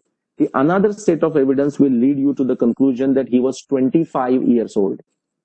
Both these set of evidences leading to different mutually conflicting contradictory conclusion exist in Valmiki Ramayana. Now how are we going to solve this problem? Again, same method, explanation, prediction, testing, okay, the triangulation of it in the context of a theory, in the context of background knowledge. That is our Shat Darshana, that is also the what we call science, modern science method. So if you look for additional evidence from the Valmiki Ramayana to decide between these two, you come across sufficient evidence to tell you that Ram actually was 17, 18 years old and not 25 years old when he left for Vanvas. Same thing you will find. So suppose Bhagavatam says something, Vishnu Puran says something, Matsya Puran says something, Mahabharata says something, or Ramayana says something. We have to ask the Padma Puran says something. We have to ask the question, what specific aspect we are studying? If we are studying Mahabharata, then Mahabharata text becomes the prime text. If we are studying about Ramayana, then Ramayana text becomes the prime text. That is not to say that we should not study Puranas in finding more about Ramayana or Mahabharata, but they are always secondary. Okay, so that's the answer. So if certain aspect, certain statement of a Bhagavatam conflicts with a Mahabharata, and if we are trying to decide about Mahabharata, then Mahabharata evidence itself And of course, the objectively testable evidence will have a primacy. Okay, that will be important. Okay, quickly. When will be your next online session? Rupesh Ji asking. Okay, I don't know the answer to that. These sessions keep on happening. Again, they happen in certain brackets. So, for example, not everyone can join. Like I'm having uh, 2-3 sessions. I will not even disclose these sessions. Sometimes what happens is some of these places are sensitive, like academia. And so, as you, some of you may be aware, when you actually try to present or when they invite me, once the news goes out, then these anti-India forces, many times they are very much Indian in skin and blood, they go against this. Okay, and so not to be fearful of them. Now, fearlessness is required, but just because it creates just a waste of time, so sometimes they are not disclosed until they come very close to it. But I keep on doing it. But guys, I mean, great question. But if you go to YouTube, type Nilesh, you're going to find 100 plus YouTube videos. Okay, unless you are going to tell me that you have watched those videos, and you have to watch them multiple times, guys. I watch my own videos multiple times, believe it or not, and that's not part of my narcissism there. You have to watch them multiple times. I have 500 plus blogs. You go there, and 3 books, and there will be more books. Okay, there are interviews and stuff like that, debates and whatnot. So watch those. So that's a broad answer. Keep on following my Facebook, Twitter. That's where usually I post my next session. Quickly, Adesh KG. In Mahabharat War, there is a solar eclipse mentioned when Jayadratha was killed. So that's also astronomical event in 5561 BCE. Okay, let me see if you have written something more. No.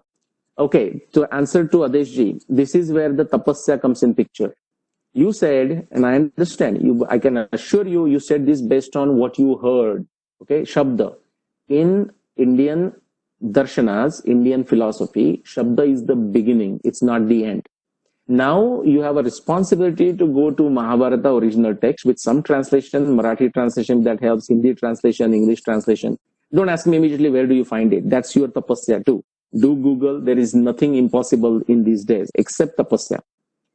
If you read this, you will find that the stories that we have heard sometime there about the solar eclipse at the time of Jayadratha killing, there is some brief mention, but has nothing, and I repeat, absolutely nothing to do with the solar eclipse. Okay, so nothing of that sort in the Mahabharata text, and naturally I would say that is not relevant for 5561 BCE. In fact, the day is close to the day of the full moon.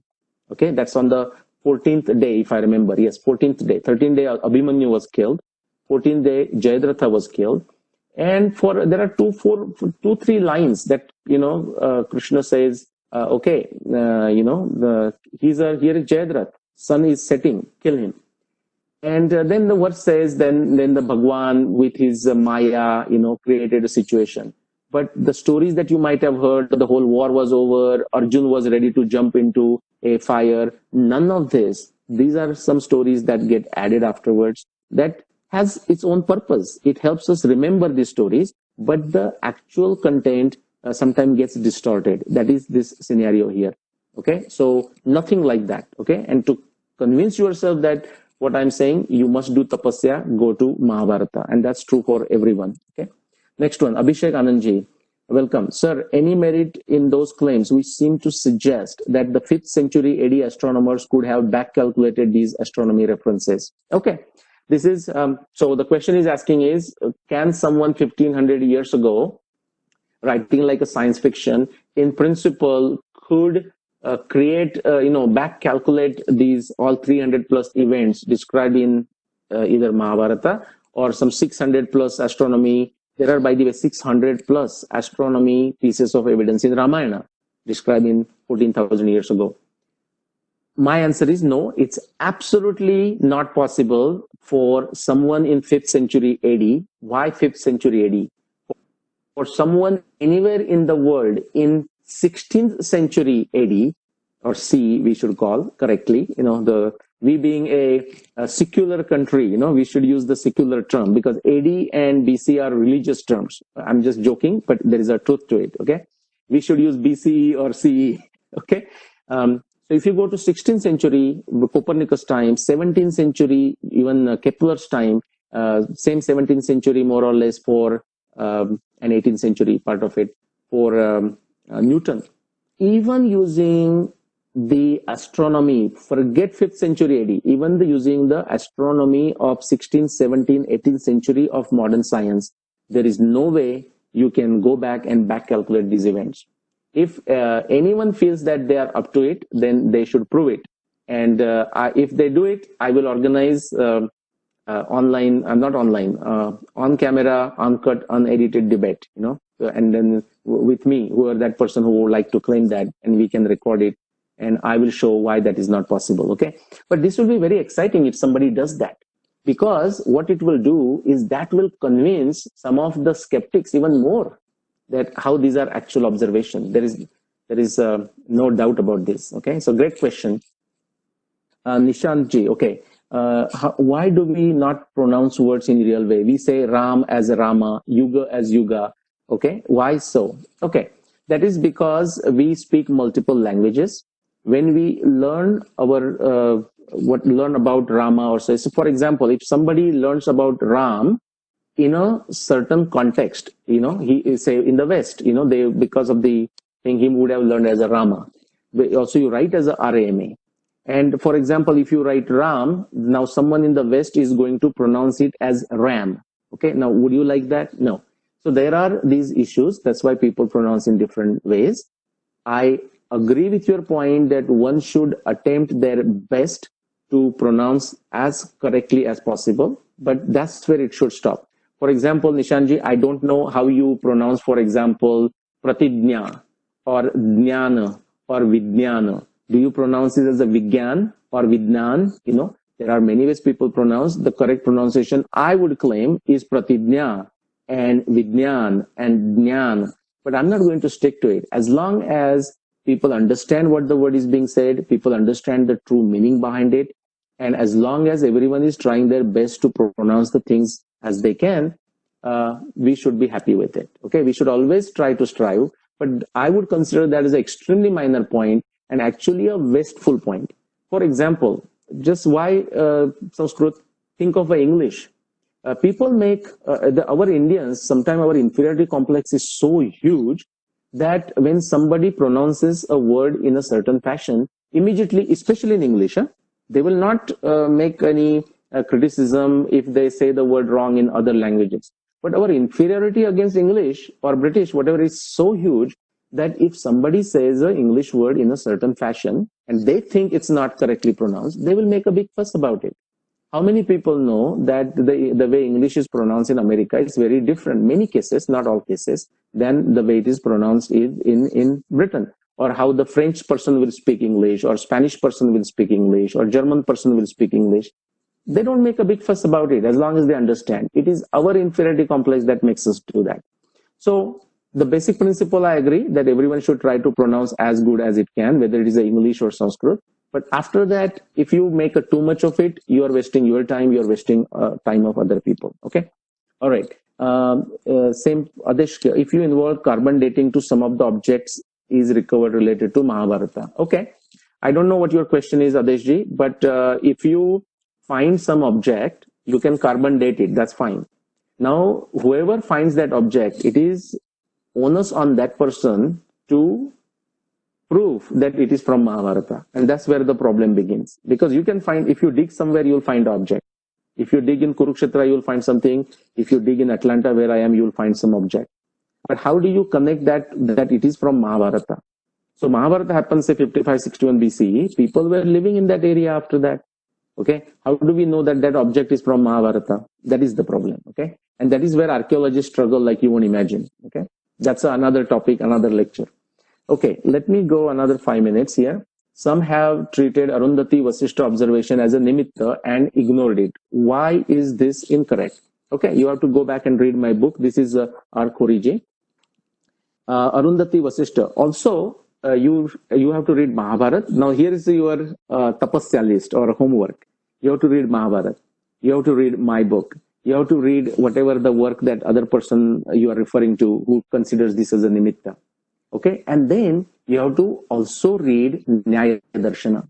Okay, Nyaya Darshana, the whole Nyaya Darshana, but especially the last Adhyay, chapter 5. It talks about Jati. Now, this Jati means different. This means futilities. And then it talks about Nigrahasthan.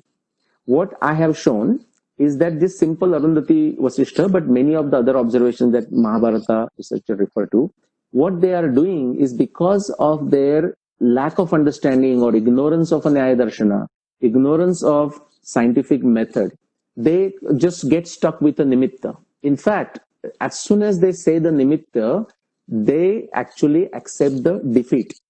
They may not realize it, you may not realize it, R. Khuriji, but they actually they are defeated when they bring that nimitta, but then cannot explain the nimitta and cannot use all the Mahabharata evidence as a nimitta, wherever it comes as a nimitta, and explain it. Okay, so they contradict themselves how they are doing it, and therefore they are defeated. Now they don't understand it. I mean, if they would have understood it, they wouldn't have created this mess in the first place. Okay, so now is Arundhati Vasishtha nimitta? Yes, of course it's a nimitta. You can say 10 different things about Arundhati Vasishtha observation, that it comes in the Bhishma Parva, it comes just before the war. These are all factual things true about Arundhati. But go back to my theory. That's why knowing how, understanding science, understanding logic is very important. These people, those people that you might be referring to, and I of course know a good number of them, they don't understand neither science nor logic. And that is what they have landed in. So why is that incorrect? I gave you the answer. Because actually it leads to their defeat. I mean, they are defeated. And so because they didn't know about Arundhati Vasishtha number 1, without that they still figured out the timing of Mahabharata. Good for them. Now when the Arundhati Vasishtha is brought in, immediately it destroys their date. Now remember, what causes the dosha? Dosha, we understand the word, right? Fault. It is caused by attachment to something. It is caused by a detest of something, and it is caused by stupidity. These are the words of Nyaya Darshana, okay? The Vatsyayana Muni who commented on Nyaya Darshana, okay? So if they have attachment to their claim, if they have a hate against, I'm using the word hate, detest against a claim, and if their intellect is not sharp enough, it may lead them to this.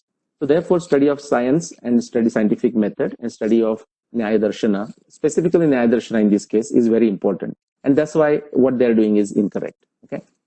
Can you tell about Shailesh Kshirsagar? Okay, I will come back to this. I will ask Shubha, and if there is a time, we will do that. So let me skip that for now, Rupeshji. In Mahabharat war, there is a solar eclipse mentioned, Jayadratha. Why is that coming again? Abhishek Anandji is asking. So Abhishek, I already answered that, by the way. Sorry, last question copied wrongly. Okay, sir, any merit in those claims which seem to suggest that 5th century AD astronomers could have back calculated these astronomy references? Okay, we don't know what we don't know. Could they have calculated, back calculated? They might have if they had some kind of sophisticated astronomy at their disposal. Still the question remains. So take Abhishek's question. Suppose the technology, the astronomy was so powerfully known, the science of astronomy in 5th century, that I don't necessarily doubt. The Indian science of astronomy was amazing. I would encourage you to watch my talks on YouTube.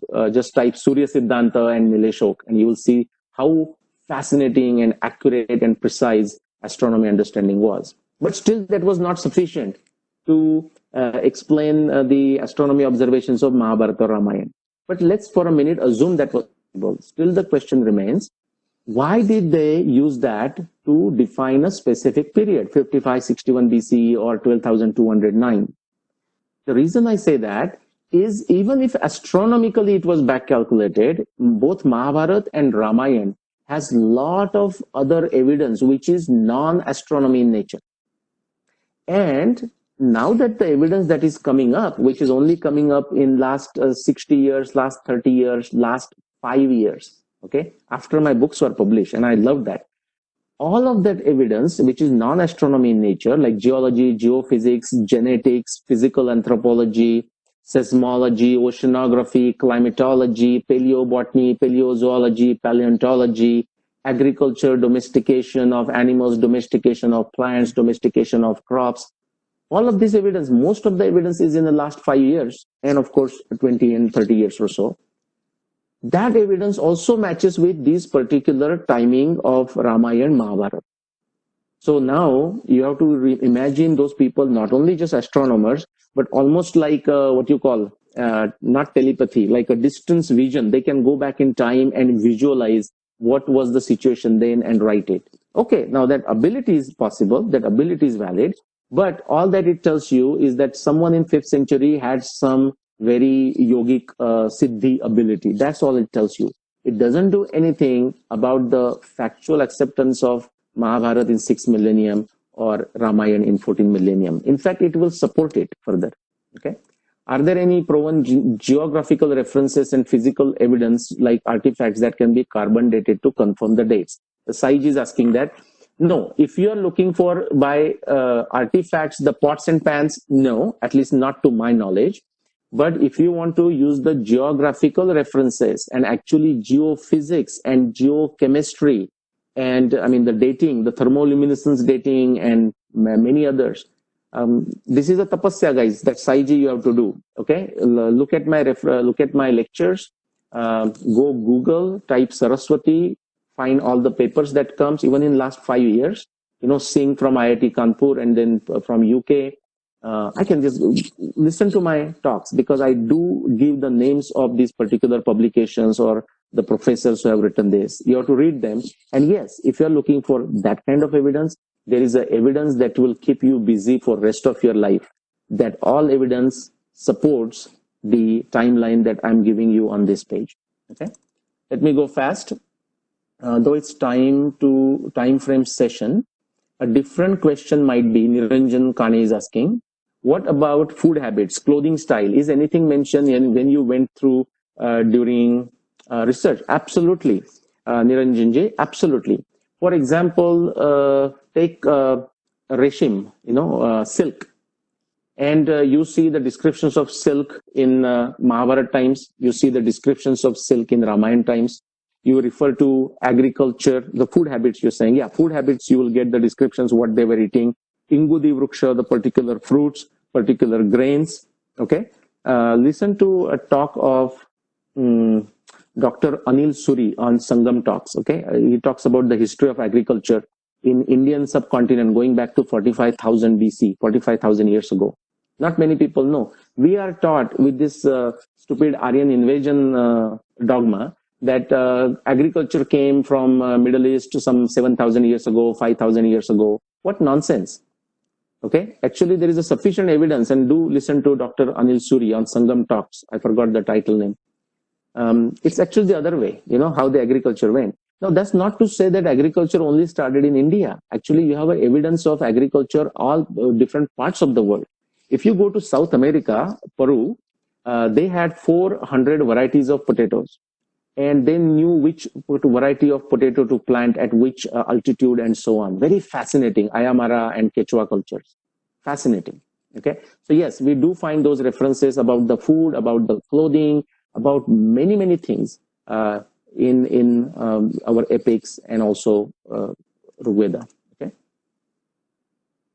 All right. Namaskar. Incredible work. Gauravji is asking, I have a question regarding Arundhati and Vasishta movement at around 11,000 BC. I'll take that question. Just quickly, I want to check with our host, Shubha. I have already gone beyond the time. Are you okay? Are you okay if we continue? Okay.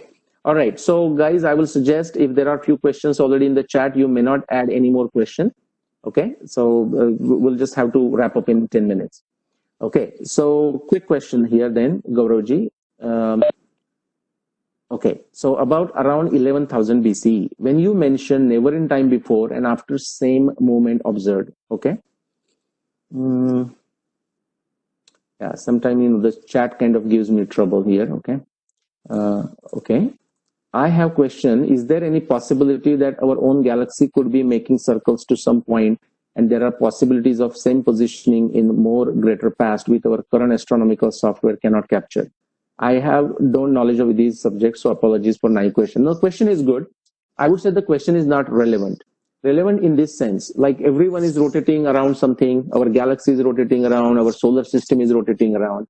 And that's why, the Mahakal Like if you go to Ujjain, there is a temple of a Mahakal, which is from minus infinity to plus infinity. That is Shiva. That is the Mahakal. But when we are studying a civilization, we have to think of a Khandakal, not Mahakal. Okay. So we have to stop somewhere and we have to start somewhere. So your question is interesting, but it's not relevant. And again, remember at the beginning I said the Indians as a civilization, our current times we might have some Indians, and in the old times also there may be some Indians who may ask some irrelevant question. I'm not saying your question is irrelevant. It's actually a very interesting question. But we have to ask the question which leads to a useful information, which used to useful knowledge. It solves some problem that we have not solved. Okay, Vachaspati Mishra, in his commentary on the Brahma Sutra, in his Bhamati, he calls it Saprayojana Sandigdha, meaning the doubt must have come out of a true study of something which your question qualifies. Because you have done the study, you know that everything is rotating around itself. But it is missing the Saprayojana component. Saprayojana meaning there has to be a specific purpose. If the question is answered, it will lead to some useful information. Now, what could be the useful information? Could this be like, oh, so did Mahabharata happen billions of years ago? No, that is not even a question. That is not at least my question. If it is your question, for example, you should pursue it. Okay? Then you will suddenly start thinking, should I waste my time on this? Which means we decide the Indian tradition was very practical, very pragmatic. It did not waste time on asking questions which had no purpose. So in this case, my mention of Arundhati Vasishta, or that unique event that only happened in the past, that Arundhati walking ahead of Vasishta only once between 11,000, that time period, but not before any time, is in the context of that observation in the Mahabharata text, and therefore it helps us date Mahabharata. It is not about how old we might have known something. Okay, if you find it fascinating, you should research on it and see if you are willing to commit your time and money on it. I would not be willing to put my time and commitment to this, because what I understand from the Indian darshanas, that is not to waste time on something that has no prayojan and it's not coming out of a true doubt. Okay, what was the difference? Chinmay is asking, what was the difference between how jati and caste existed back during Ramayana and Mahabharata times in comparison to last few hundred years or so? Well, distinction was there, but they were also very, very fluid. And we don't have a time, so I will say, Chinmay, definitely read both Ramayana and Mahabharata. Again, do the tapasya. You will find a lot of insights, amazing insights, okay? And not just jati, but also gender equality, amazing things about the gender equality and so on. You'll go there. Okay. What protocols or method do you suggest someone who is new to this research? Shashank ji is asking. Purva Paksha, become familiar with how people before you have done research. Which one you like? We know which research you like. I mean, out of multiple researchers. Or for a given researcher, which particular aspect of a research you like, or which particular problem that he or she solved you like. So you learn from it, and that will tell you what you want to do. And then it's your guna karma. You have to have that skill set.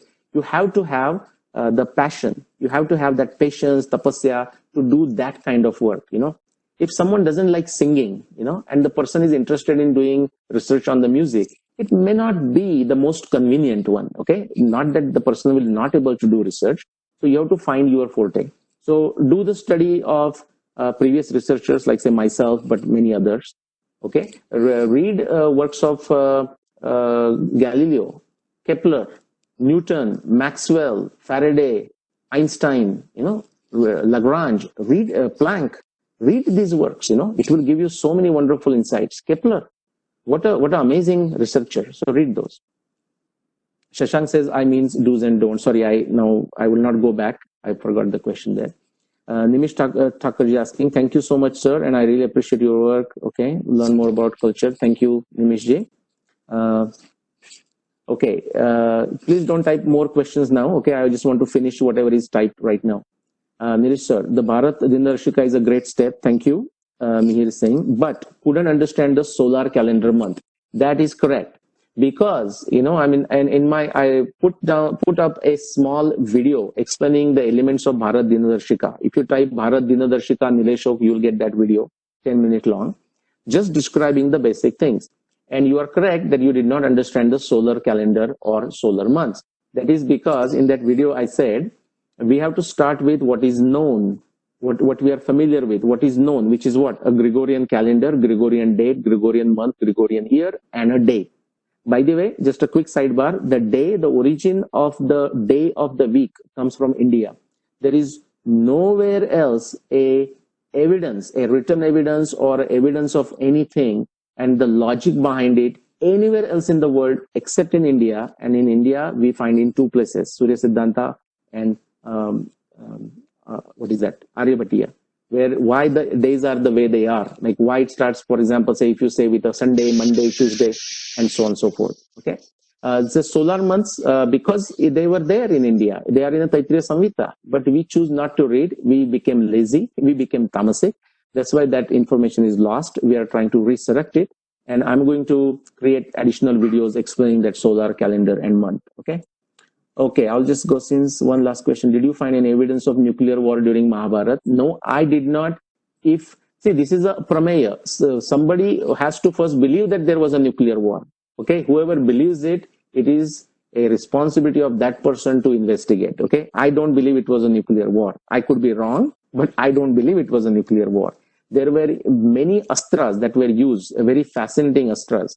But whether they were nuclear or not, we don't know. I don't think they were nuclear. If somebody thinks, it is a responsibility of that person to investigate. Okay, you cannot be lazy and tamasic and ask somebody else to do something. Okay, Shashankji, Nileshji, with which edition of Ramayana would you recommend to use for a research? Start with Gita Press edition. Okay, then go for any additional one, Satavadekar and so on. If you want to see quickly story of Bhimsen Joshi, he wanted to learn classical music. His father was not letting him, or at least didn't want him to take that as a profession. Number one, Bhimsen Joshi ran away from the house. Okay, stayed with many great singers around India and learned it. He did not ask anyone what to do. He did not ask for a permission. Okay, so these days social media, yes, start with the Gita Press Ramayana. After that, you have to ask somebody which one I should read next. You are not qualified to do that research. Okay, this kind of original research is the area where no man has gone before. Okay, so you are the first one, and you have to figure it out, and that's the beauty. Okay, that's a tapasya, but the rewards are phenomenal. Have you found anything, Mamta Dave, about Bhagavad Gita? Is a narrow term, and Bhagavad Gita is broader term. Which was explained by God Shankar to Parvati and heard by two. No, I have not heard anything about it. Many people, when writing the commentaries, commentary is a free flow discussion, and they will sometimes mention that Shankar discussing with Parvati. For example, Maharashtrian version of Gita, Jnaneshwari, the great commentary, one of the best commentary, if not the best commentary on Bhagavad Gita, Jnaneshwari. There, Jnaneshwar discuss, Shankar and Parvati describing it, and Parvati asked Shankar, hey, what is the essence of Bhagavad Gita? And Shankar tells Parvati, he says, Devi jaise ka swarupa tujhe, taise he nitya nutana dekhije Gita tattva. So now in a commentary, Jnaneshwar is saying it, it's not there in the original Bhagavad Gita. Okay. Namaskar, Sarji, there is evidence of Nimitta time except that 300 plus which conflicts with this date or you have ignored. Okay, whoever that is, I have to skip your question because it's not formulated well. Is there any evidence or nimitta or timelines except that 300 plus? Okay, I don't understand the question. I'm going to skip that. When this video comes out, okay, you can post that question there. And again, I don't get time to respond to the questions asked of the YouTube. So you do your tapasya. I have talked enough about this nimitta, evidence, everything in my lectures and in my books. Okay. By the way, there is no alternate to reading the books. Okay. So watch videos, but it should take you to reading the book eventually and multiple readings of it. There are people who tell me all the time that they read the books 10 times, 20 times, 30 times, and every time they learn something new that they missed the previous time. Okay. All right, I'm going to skip through that. I think we have to stop now. Yes. So forgive me if I didn't get to some questions, guys. I mean, this is a ongoing yajna. We have to stop at that time. I want to thank Shubha. I want to thank Harsh Modi ji. And at some point, this video is going to be posted at YuvaLeads on the YouTube channel. Okay. Thank you very much.